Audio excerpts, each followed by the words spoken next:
Welcome back again to The Richest Man in Babylon, Chapter 3, Part 6. The Fifth Cure. Make of thy dwelling a profitable investment. If a man setteth aside 9 parts of his earnings upon which to live and enjoy life, and if in any part of this 9 parts he can turn into a profitable investment without detriment to his well-being, then so much faster will his treasures grow. So spake Arcad to his class at their 5th lesson. All too many of our men of Babylon do raise their families in unseemly quarters. They do pay to exacting landlords liberal rentals for rooms where their wives have not a spot to raise the blooms that gladden a woman's heart, and their children have no place to play their games except in the unclean alleys. No man's family can fully enjoy life unless they do have a plot of ground wherein children can play, in the clean earth, and where thy wife may raise not only blossoms, but good rich herbs to feed her family.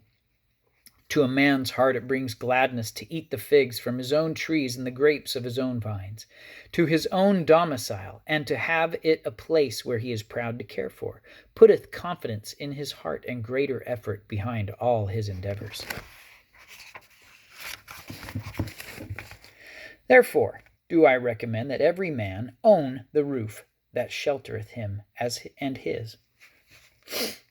Nor is it beyond the ability of any well-intentioned man to own his home.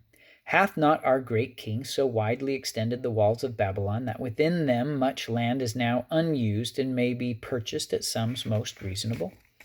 Also I say to you, my students, that the money lenders gladly consider the desires of men who seek homes and land for their families. Readily may thou borrow to pay the brickmaker and the builder for such commendable purposes, if thou can show a reasonable portion of the necessary sum which thou thyself hast provided for the purpose. Then, when the house be built, thou canst pay the money lender with the same regularity as thou didst pay the landlord, because each payment will reduce thy indebtedness to the money lender. A few years will satisfy his loan. Then will thy heart be glad, because thou wilt own in thy own right a valuable property, and thy only cost will be the king's taxes. Also, wilt thy good wife go more often to the river to wash thy robes, that each time returning she may bring a goatskin of water to pour upon the growing things? Thus come many blessings to the man who owneth his own house, and greatly will it reduce his cost of living, making available more of his earnings for pleasures and the gratification of his desires. This, then, is the 5th cure for a lean purse. Own thy own home.